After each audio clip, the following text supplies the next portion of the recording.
अयोध्या में जिस कथित चोरी पर तुम हिंदू आस्था पर खिलवाड़ कर रहे हो, एक भी बार बताओ वक्फ के नाम पर हजारों हेक्टेयर लैंड प्रदेश में भी और देश के अंदर भी बेची गई। एक भी बार ये लैंड गरीब की थी, कमजोर तबके के लोगों की थी। ये लैंड जिसको गरीबों के नाम पर पट्टा दिया जा सकता था, जहां पर कन्वेंशन सेंटर बनाया जा सकता था, जहां पर किसी राजेंद्र मौर्य जैसे किसी गरीब व्यापारी के लिए दुकानें और व्यापारिक प्रतिष्ठान बनाए जा सकते थे, जहां से वह अपनी प्रतिभा और अपनी कारीगरी का परिचय देकर के दुनिया को देता। इन्होंने वक्फ के नाम पर उस लैंड को कब्जा करवा करके बेच करके, और कुछ चुनिंदे लोगों ने वक्फ के नाम पर उस लैंड का वारा न्यारा किया है। एक भी बार कांग्रेस और समाजवादी पार्टी बोली नहीं, एक भी बार बोली नहीं। अयोध्या के बारे में तो मैंने पिछले दिनों ही कहा था, अयोध्या में श्री राम जन्मभूमि तीर्थ क्षेत्र न्यास ने उत्तर प्रदेश सरकार से एसआईटी के गठन की बात की थी, और मैंने कहा था एसआईटी दूध का दूध और पानी का पानी करके रहेगी।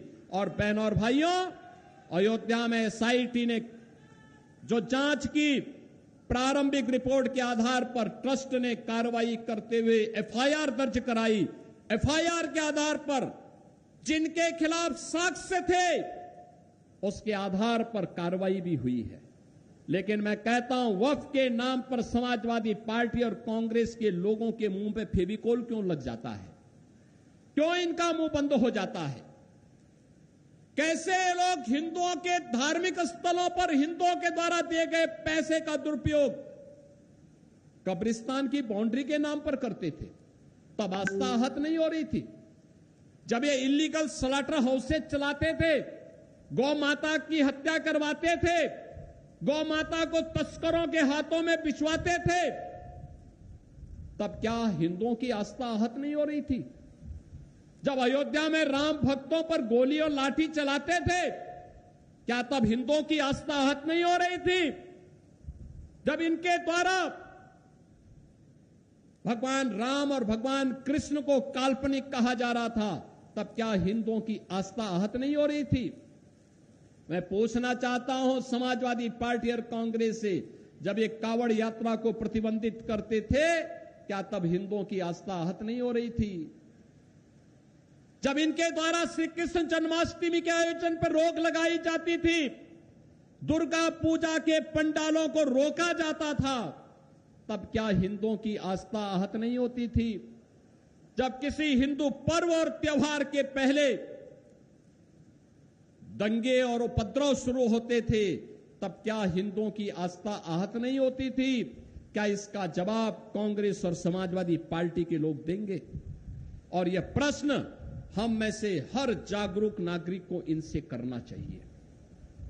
इन लोगों से प्रश्न पूछा जाना चाहिए, तुम्हें क्या अधिकार है? श्री राम जन्मभूमि ट्रस्ट कार्य कर रहा है और मंदिर की व्यवस्था का संचालन कर रहा है। उस ट्रस्ट के कार्य में किसी का हस्तक्षेप नहीं। ट्रस्ट जिस प्रकार के कार्यों को आगे बढ़ा रहा है, आज भगवान राम का भव्य मंदिर उस रूप में हम सबके सामने दिखाई दे रहा है। कितना भव्य मंदिर! इनकी पीड़ा तो ये थी कि जहां पे ये बाबरी का गुलामी ढांचा देखना चाहते थे, आज आप सबके पुरुषार्थ से वहां भगवान राम का दुनिया का सबसे बड़ा मंदिर खड़ा है। और यही तो पीड़ा समाजवादी पार्टी की। उनकी पीड़ा तो यह है, उनकी पीड़ा आस्था नहीं है।